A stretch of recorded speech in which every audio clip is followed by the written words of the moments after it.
Shalom Bapak Ibu Saudara yang kasih dalam Tuhan Yesus Kristus. Selamat malam. Mari kita mau siapkan hati kita mau bersyukur, puji nama Tuhan. Kita dapat berkumpul di tempat ini semua karena kasih dan anugerah Tuhan. Mari kita sama-sama masuk di dalam doa. Bapa di surga, terima kasih Tuhan. Kami bersyukur Tuhan untuk segala kebaikan dalam setiap kehidupan kami. Kami dapat berkumpul Tuhan di tempat ini, itu semua karena kasih karunia-Mu Tuhan. Sepanjang minggu ini Tuhan sudah menerima berkat-Mu. Kami bersyukur memiliki Allah dahsyat seperti Engkau Tuhan. Engkau adalah kekuatan kami. Kami menyerahkan Tuhan sepanjang ibadah ini Tuhan ke dalam tangan-Mu. Yang sudah hadir Tuhan Kau berkati, yang belum hadir Tuhan Kau sampaikan bahkan di tempat ini tanpa kekurangan suatu apapun Yesus. Terima kasih Tuhan, terima kasih. Kami mau memulai ibadah kami Tuhan. Kami menyerahkan semuanya ke dalam tangan-Mu. Mari sama-sama yang percaya kita katakan amin.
Dari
ada sukacita?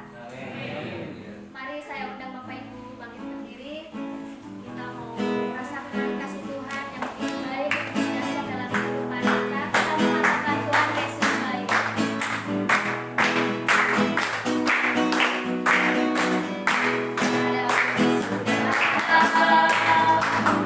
Kasih setiamu Tuhan, selalu kamu ramah Tuhan hidupku. Hari berganti hari, tetap lihat kasih-Mu, tak pernah berakhir di hidupku. Tuhan Yesus baik, sungguh amat baik, untuk selama-lamanya. Tuhan Yesus baik, Tuhan Yesus baik, sungguh amat baik, untuk selama-lamanya. Tuhan Yesus baik. Tangan kita berkesudahan. Kasih setiamu Tuhan, selalu kau rahmat-Mu bagiku. Hari berganti hari. Hari berganti hari, tetap kulihat kasih-Mu, tak pernah berakhir di hidupku. Tuhan Yesus baik, sungguh amat baik, untuk selama-lamanya. Tuhan Yesus baik, Tuhan Yesus baik, sungguh amat baik, untuk selama-lamanya. Tuhan Yesus baik, untuk selama-lamanya. Tuhan Yesus baik, untuk selama-lamanya. Tuhan Yesus baik. Bapak Ibu Saudara percaya kalau Tuhan Yesus baik? Amin. Amin. Mari kita mau siapkan hati kita. Kita mau lebih fokus lagi kepada Tuhan. Kita mau siapkan hati kita, siapkan hati dan pikiran kita. Kita mau siapkan untuk menerima kebenaran firman Tuhan. Kita mau fokus pada Tuhan saat malam hari ini. Mungkin sebagian dari kita terbatas untuk menikmati hadirat-Nya. Tapi kami percaya hadirat Tuhan tidak terbatas oleh ruang dan waktu. Untuk saudara-saudara kami yang mungkin menikmatinya melalui layar HP di rumah, mari juga siapkan hati kita, siapkan posisi kita di rumah untuk menikmati hadirat-Nya. Terima kasih Tuhan. Kami mau fokus Tuhan mencari Engkau, karena Engkaulah kekuatan kami Tuhan. Haleluya Yesus. Kemanakah kami mencari Tuhan? Mari sama-sama kita imani pujian ini. Kemanakah kami mencari Tuhan? Haleluya Yesus.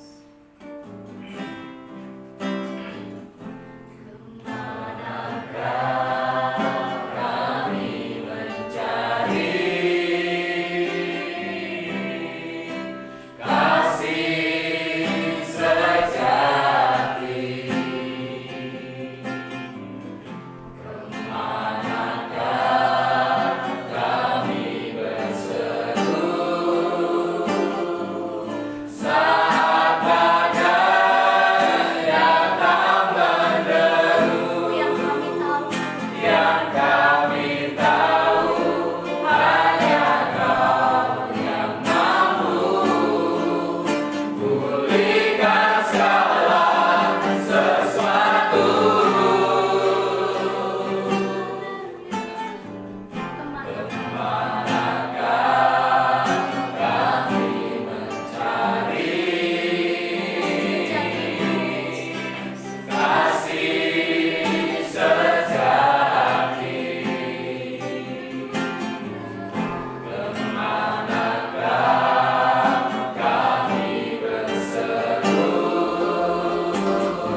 di dalam pemulihan-pemulihan kehidupan kami.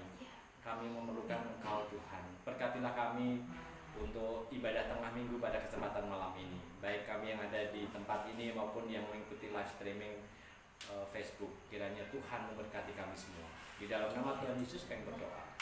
Amin. Silakan duduk Bapak Ibu. Selamat malam.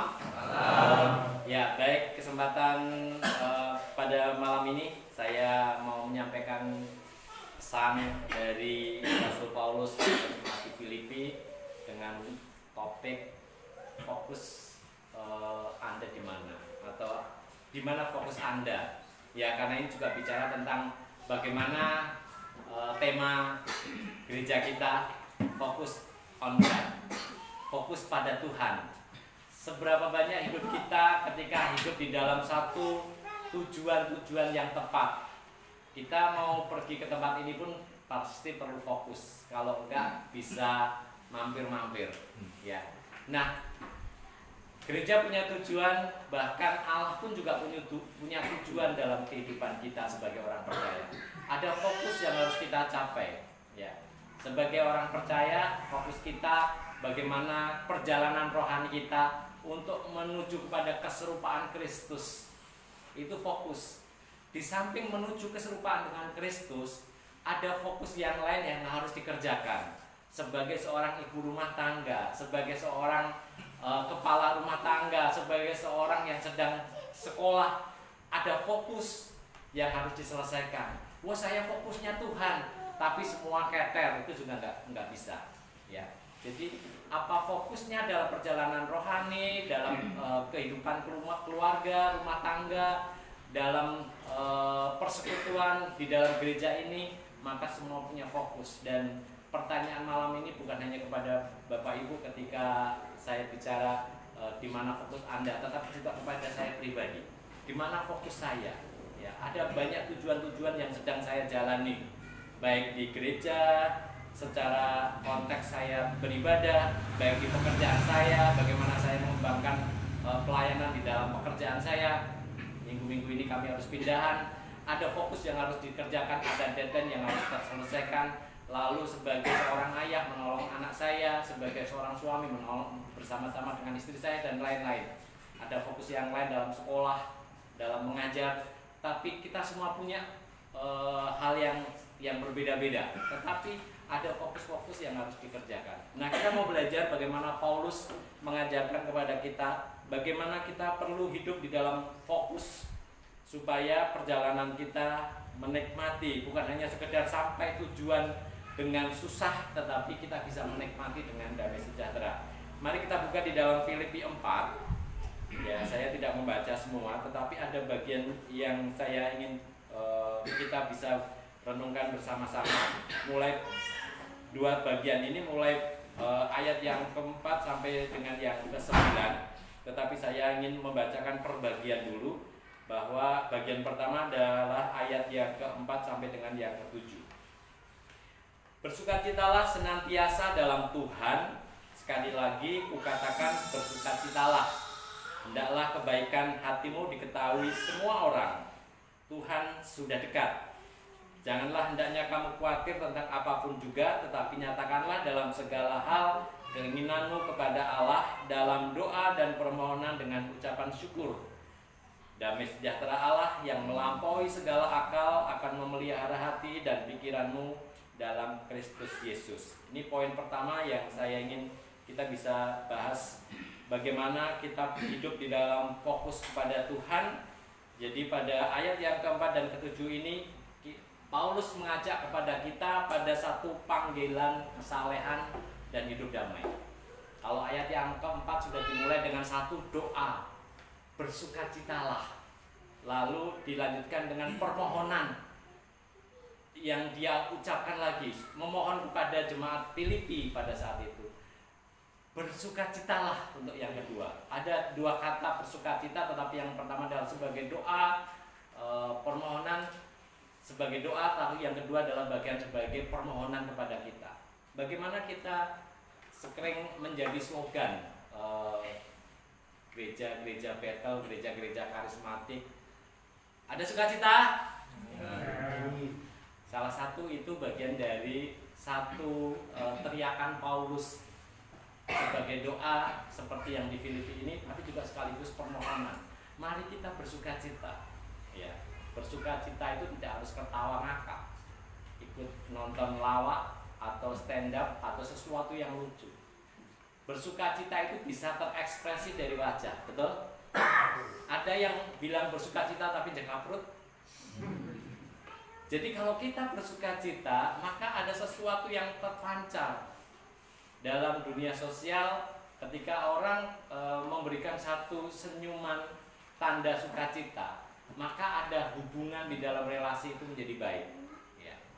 Kalau kita bersukacita, orang yang duduk di samping kita itu nyaman. Betapa susah kita untuk bersukacita pada momen-momen yang tidak baik. Tetapi sekali lagi Paulus mengajar kepada kita untuk senantiasa bersukacita. Karena ketika kita bersukacita, ada banyak hal yang bisa kita lihat dengan cara yang lebih terang. Ya. Kalau saya dalam satu diskusi waktu itu, seorang konseling baru pakai chat gitu, lalu ngomong banyak hal tentang keluhan-keluhan hidupnya. Saya bilang, di dekatmu ada jendela enggak? Ada Pak, coba buka jendelamu. Atau ada pintu enggak? Ada Pak, coba keluar dari pintumu, lihatlah langit di luar sana.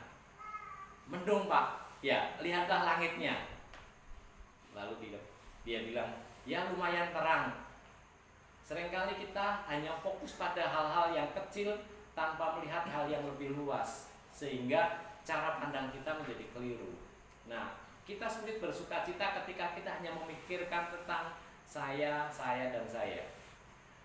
Hal yang kedua yang Paulus ajarkan dalam bagian ini, kenapa kita perlu bersukacita? Karena ada bagian yang penting ketika di dalam ayat yang kelima. Orang yang bersukacita, maka walaupun ini satu bagian perintah tersendiri untuk bersukacita, tapi yang kedua adalah hendaklah kebaikan hatimu terlihat oleh semua orang. Dalam terjemahan yang lain itu, hendaklah kelembutan hatimu itu terpancar. Kalau orang bersukacita menghadapi hal yang sulit bisa dengan lebih tenang. Betul ya? Tidak kemerungsung.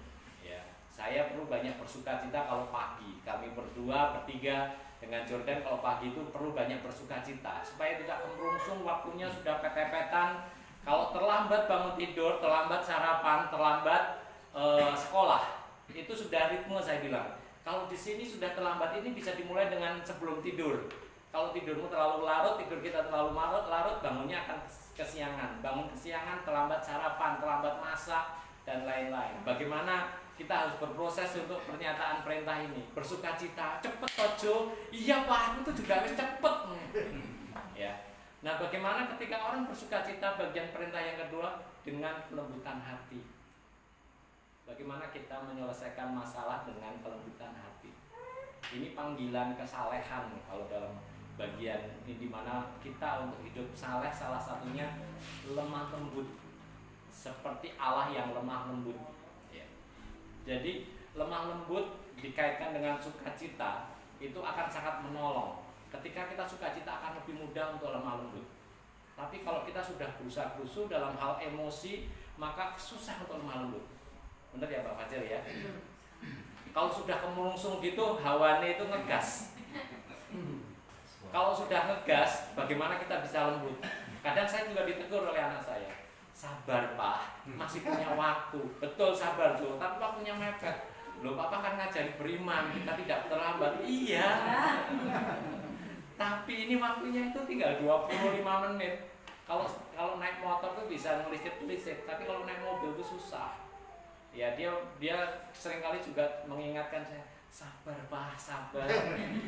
Karena dia tinggal nebeng, dia nggak mikir bagaimana rutenya. Kalau kami berangkat sekolah, tapi kalau pulang sekolah kadang-kadang saya bisa menjemput, saya bilang kita nggak perlu kemerungsung, jadi kita bisa relax, kita bisa mampir cari makan yang enak. Nah, tetapi bagaimana kita bisa menghadapi situasi-situasi yang sulit tetap dengan cara yang lemah lembut?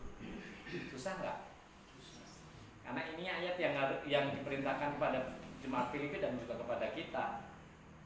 Bersukacita hal yang tidak mudah, betul? Kita perlu memperjuangkan untuk bersukacita di dalam rumah, di dalam lingkungan pekerjaan, di dalam lingkungan pertemanan. Teman kita ada yang nyebelin, tapi bagaimana kita bersukacita? Perintah yang kedua, maka kita perlu dengan lemah lembut. Coba kalau saya bicara dengan istri saya dalam konteks ini, lalu iya mah, wah, situasi yang runyam bisa menjadi lebih rileks. Tapi kalau sini ngegas, ya akhirnya jadi gas-gasan. Sulit untuk mengaplikasikan nats ini untuk lemah lembut hidup dalam kesalehan ketika ada krisis. Jadi kita diingatkan Tuhan bagaimana kita menghadapinya untuk tetap lemah lembut.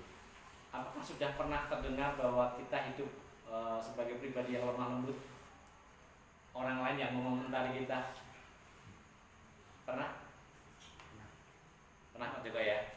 Wah, puji Tuhan, dari Bu Joko mesti. Kira kalau malam lembut ya apalagi keras. Iya, jadi bagian yang kita perlu belajar. Saya rasa Paulus waktu mengingatkan jemaat di Filipi ini bukan sedang hidup dalam kebaikan. Jemaat Filipi di ayat yang pertama, kedua, ketiga itu sedang hidup dalam satu ketabahan, dalam kesulitan hidup. Ya, ada panggilan untuk bersatu, lalu pada bagian yang kedua 4 sampai 7 ini panggilan bagaimana kita hidup saleh, kita hidup dalam kelemah lembutan. Walaupun lebih baik kita ngomong lalu yang lain bilang apa? Daripada kita ngomongnya sudah keras, bikin kenceng kuping. Karena sebenarnya telinga kita itu kalau di dalam kehidupan biasa itu normatif alias kebiasaan. Jadi kalau telinga kita biasa mendengar suara keras, maka waktu mendengar suara yang lembut agak sulit. Apa? Tapi kalau kita biasa mendengar suara yang lembut, ada suara yang keras itu bikin kaget. Kok ngegas toh? Loh aku tuh gak ngegas, suaraku tuh pas kenceng aja tadi. Jadi kita hanya hidup dalam kebiasaan. Makanya kalau kita biasa hidup kenceng dengan suara yang keras, baik di rumah maupun di luar rumah, maka kita agak susah untuk menurunkan ritme kebiasaan ini. Jadi kalau kita sebagai orang tua pengen anak-anak bisa bersuara lebih lembut, kita perlu mengajarkannya suara lembut supaya telinganya bisa mendengar dengan lembut. Itu yang diajarkan para terapis dalam konteks untuk mendengar dan akhirnya berbicara. Nah, bagian yang berikutnya, kenapa Paulus mengajarkan ini, memerintahkan dan memohon dalam doanya untuk bersukacita dan hidup dalam kelembutan? Karena ada hal di dalam ayat berikutnya itu adalah janganlah hendaknya kamu khawatir, ya, tentang apapun juga, tetapi nyatakanlah dalam segala hal keinginanmu kepada Allah dalam doa dan permohonan dengan ucapan syukur. Kita menjadi pribadi yang mungkin bisa bersukacita, mungkin bisa lembut, tapi apakah kita bisa bertahan dalam dua hal ini ketika menghadapi kekhawatiran? Saya menemukan beberapa catatan ketika orang sedang khawatir. Satu, biasanya punya satu nilai dalam dirinya itu sedang sulit. Sulit itu bisa sulit secara ekonomi, sulit bisa terkait dengan rasa aman. Itu yang seringkali membuat khawatir. Bukan hanya orang miskin yang khawatir, orang kaya pun juga khawatir tentang hartanya. Bukan hanya orang yang gak tahu masa depan yang khawatir, orang yang jauh bisa berpikir masa depan pun bisa khawatir. Nah, ayat ini berbicara bagaimana kita bisa menyerahkan segala kekhawatiran itu dengan penuh ucapan syukur. Ya. Sekali lagi, ketika bicara tentang kekhawatiran, maka kita seringkali sedang mengendalikan diri kita. Sekarang aja hidup sulit begini, coba nanti 5 tahun yang akan datang. Orang yang khawatir selalu berpikir lebih jauh ke depan. Padahal kalau kita bisa menengok ke belakang, loh, ternyata krisis di antara kita tidak ada yang sampai puasa nggak makan kan? Tapi bagaimana orang mendengar berita, wah ini krisis yang sangat berbahaya, adanya pandemi, ini membuat ekonomi sangat sulit. Orang hanya bisa melihat pada aspek yang negatifnya. Jadi pada bagian ini bagaimana kita perlu menyerahkan segala kekhawatiran, ada dua hal. Kedekatan kita dengan Allah itu secara, kalau dibilang eskatologinya, ya anggaplah bahwa hidupku hari ini dan besok aku pun tidak tahu. Bagaimana kita perlu mendekat kepada Allah. Tapi yang kedua adalah dekat dengan Allah itu artinya bahwa nek Allah dekat kita, kok Yusuf khawatir. Katanya kita anak Allah, betul kan? Katanya segala sesuatu kita bisa mintakan, ketoklah makan maka akan dibuka, mintalah maka akan diberi. Ayatnya jelas, tapi begitu sudah bicara tentang kebutuhan, bicara tentang kesehatan, bicara tentang pekerjaan, bicara tentang studi, pikiran kita sudah mulai kembali lagi. Kita harus mengendalikan. Kita seringkali kadang kita ingin seperti Allah yang bisa mengendalikan semuanya. Karena kalau berdoa kayaknya juga gak dijawab-jawab doanya. Nah itu salah satu yang membuat kita sering khawatir. Berapa banyak kita bisa mengucap syukur, maka itu akan mengikis kekhawatiran kita. Saya banyak belajar dalam hal ini.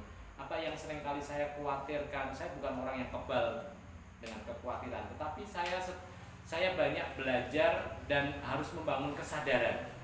Ketika saya khawatir, maka saya bisa melihat dua hal. Saya hafal banget bagaimana ritme tubuh saya kalau khawatir. Biasanya itu di sini tuh kayak masuk angin, pegel banget gitu, entah di kanan atau entah di kiri. Saya tahu ada deadline yang harus saya kerjakan dan hidup dalam banyak kekhawatiran. Ini nanti gimana, dan saya bilang stop dalam setiap malam ketika kekhawatiran itu muncul. Kalau saya hanya memikirkan di tempat tidur dan saya tidak mengerjakan, nggak akan selesai yang saya khawatirkan. Ya. Kalau saya mengkhawatirkan besok nanti gimana harus membayar, gimana harus menyelesaikan, stop, tidak akan menyelesaikan kalau hanya dipikirkan. Maka terapi yang saya lakukan dalam diri saya adalah saya duduk, lalu saya berdoa. Nah, saya menyerahkan kekhawatiran saya dengan percakapannya. Tuhan, saya khawatir untuk beberapa hal ini. Tapi saya tahu seringkali ini tadi saya sulit tidur. Jadi saya menyerahkan lagi pikiran saya minta ampun. Kalau saya sering memikirkan beberapa waktu yang akan datang, ketakutan saya. Ya. Jadi ketika kita diperintahkan untuk bersukacita, lalu ada proses di mana kita hidup dengan lemah lembut, maka ketika menghadapi krisis dan kekhawatiran, apakah kita tetap bisa bersukacita dan lemah lembut? Jadi hal pertama bagi Paulus untuk kita tetap fokus kepada Tuhan adalah kita membangun kesadaran. Oh iya, saya harus bersukacita. Harus dibicarakan dengan diri sendiri. Oh iya, saya harus bersukacita. Oh iya, segala kekhawatiran tidak menambahkan apapun. Dan bagaimana ketika menghadapi krisis kita bisa dalam kelemah lembutan. Hal yang kedua, panggilan kedua Paulus kepada jemaat Filipi di bagian ini yang juga saya ambil dalam topik malam ini adalah panggilan kebijaksanaan, yaitu di dalam ayat 8 dan ke-9. Jadi akhirnya saudara-saudara, semua yang benar, semua yang mulia, semua yang adil, semua yang suci, semua yang manis, semua yang sedap didengar, semua yang disebut kebajikan dan patut dipuji, pikirkanlah semuanya itu. Dan apa yang telah kamu pelajari, dan apa yang telah kamu terima, dan apa yang telah kamu dengar, dan apa yang telah kamu lihat padaku, lakukanlah itu, maka Allah sumber damai sejahtera akan menyertai kamu. Ya.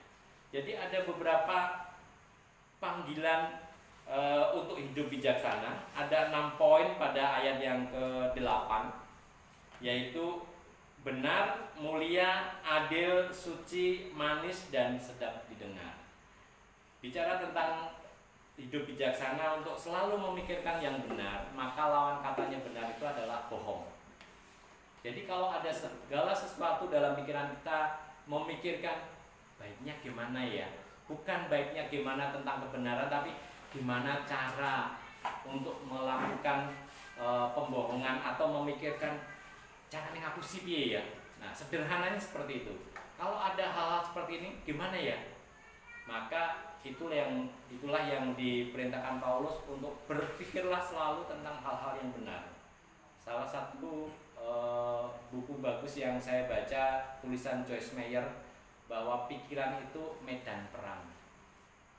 Segala sesuatu yang seringkali mengganggu manusia adalah pikirannya.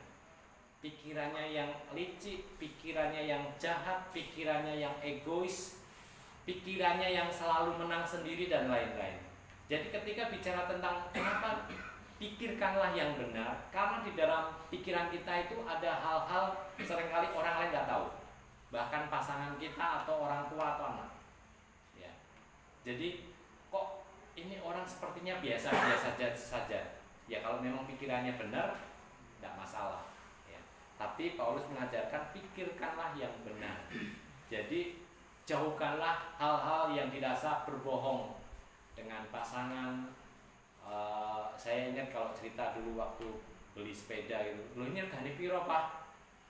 6 juta. Lalu pas orangnya datang, loh berapa ini Pak? 6 juta lebih dikit. Tadi suami saya bilang 6 juta, ya 6 juta lebih dikit.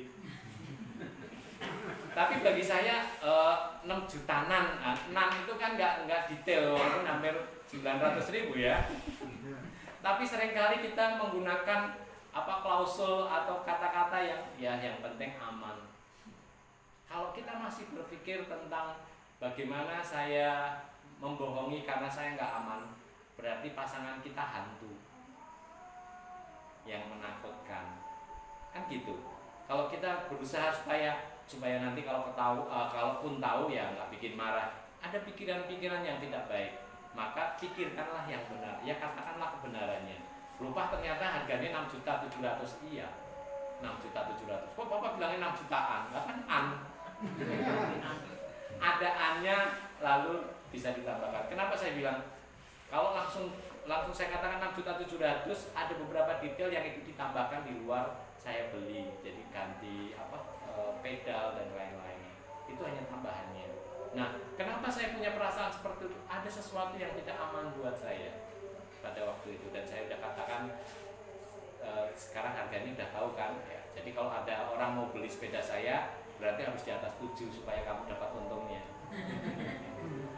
Pikirkanlah yang benar. Lalu juga hal yang kedua dari ayat yang ke-8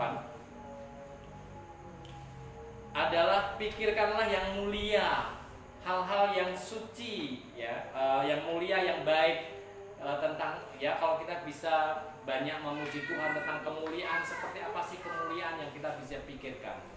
Jadi kalau misalkan kita sedang mengalami kekhawatiran, pikirkanlah yang mulia, oh Tuhan akan selalu mencukupkan. Pikirkanlah juga sesuatu yang adil. Belajar tentang adil itu kadang-kadang sepele. Saya anak bungsu, istri saya anak nomor 4. Jadi kadang-kadang kami itu ya lucu, podo tuane gitu. Masalah sepele misalkan kami makan, saya nyokotnya koktean, wah berat banget nih. Hal yang sepele kadang-kadang bagi kami, karena itu sebenarnya toh kalau nggak makan lebih dari itu juga nggak membuat gemuk, saya bilang. Tapi kadang-kadang bagaimana kita hidup dalam keadilan. Adil itu bukan berarti rata setengah-setengah, tetapi adil bahwa cukup untuk kamu, cukup untuk aku. Ada bagian bagaimana kita bisa berpikir adil. Apa yang menghalangi kita untuk berpikir adil? Biasanya kita ketika licik, ketika egois, untukku dan untukku, maka susah kita bicara tentang keadilan. Lalu hal-hal yang suci itu adalah pikiran-pikiran bagaimana kita punya pikiran kotor. Lihat gambar sesuatu, ini porno. Pikirkanlah yang suci. Ya, itu perintah yang diberikan bagi kita semua. Pikirkanlah yang manis. Kalau ada berita, lebih baik menceritakan berita yang baik dan manis dan sedap didengar, sehingga enak didengarkan. Tetapi kalau saya seringkali memilih tidak merespon orang bercerita tentang sesuatu yang tidak baik tentang orang, karena itu hanya akan menjadi racun buat telinga saya. Harusnya saya nggak perlu tahu sisi yang tidak baik misalnya. Tapi ada orang yang bener gak? Tahu nggak tadi itu? Ya buat saya nggak penting. Berita itu penting nggak? Kalau nggak terlalu penting buat saya, walaupun itu mungkin penting buat kamu, mungkin lebih baik saya nggak dengar. Tapi dalam situasi yang lain, ketika bicara tentang hal ini, maka kita bisa memberi respon satu cerita menjadi manis untuk didengar orang lain dan sedap juga untuk didengarkannya. Ya. Nah, apa yang perlu kita lakukan dari perintah di dalam Filipi 4 ini? Kembali, yang pertama adalah panggilan kita sebagai orang Kristen untuk hidup dalam kesalehan dan hidup damai. Lalu yang kedua, panggilan kita untuk hidup di dalam kebijaksanaan. Dan ketika kita bicara pada bagian ini, maka yang perlu kita harus hindarkan adalah yang paling sering menyerang, yaitu kekhawatiran. Di tengah mau hidup di tengah mau hidup dengan sukacita, maka yang paling sering mengganggu adalah kekhawatiran kita. Tahun ini, tahun depan, beberapa berita tahun 2023 seperti apa, tahun 2024 tahun politik seperti apa. Kalau pikiran kita nggak kita netralisir dari sekarang, maka kita akan terbawa arus. Kita sudah mulai masuk kalau tahun politik itu seringkali akan mengganggu kita. Pilih ini, walaupun semuanya itu nanti akan dipercayakan oleh Allah memimpin negeri, tapi karena pikiran kita yang tidak siap, maka itu akan menghilangkan sukacita. Jangan sampai kita nonton TV menjadi emosi, kehilangan sukacita, mbuh nonton sinetron, mbuh nonton berita-berita, itu ngapusi itu berita itu, wis ngerti ngapusi kok ya ditonton. Itu yang akan menghilangkan sukacita, dan itu juga yang menghilangkan kita untuk bisa lemah lembut. Orang bisa berkata di dalam media sosial atau di televisi menceritakan tujuan-tujuan, kalau nanti saya dipilih katakanlah ngapusi balang sandal, mungkin. Ya, kita hanya kehilangan damai sejahtera. Jadi mari kita ambil yang baik ketika kita bicara tentang untuk bersukacita, hidup dalam kelembutan dan damai, maka kita perlu menyerahkan salah satunya adalah bagian di mana kalau kita terganggu dengan kekhawatiran. Dan 6 nilai yang diajarkan Paulus, apa yang baik semua perlu kita resapi. Mari kita mau mensyukuri kebenaran firman Tuhan malam ini. Kasih yang sempurna, mari kita pujikan bersama-sama dan mengantarkan perenungan firman Tuhan.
Kehidupan kami semua Tuhan. Engkau tanamkan firman-Mu di dalam setiap hati kami agar kami terus menikmati firman yang Tuhan berikan pada malam hari ini. Engkau memakai hamba-Mu Pak Sahara sebagai saluran berkat bagi kami Tuhan. Engkau memberkati dalam pelayanan hamba-Mu, Engkau memberkati dalam pekerjaan hamba-Mu, dan Engkau memberkati juga dalam keluarganya. Kami percaya berkat Allah mengalir di dalam setiap kehidupan hamba-Mu. Terima kasih Tuhan. Kami menyerahkan semuanya ini hanya ke dalam tangan Tuhan. Biarlah firman itu terus termeterai di dalam setiap kehidupan kami. Dengan pengucapan syukur, kami terima firman-Mu ini di dalam nama Tuhan Yesus. Haleluya. Amin. Amin. Selamat malam, Tuhan berkati.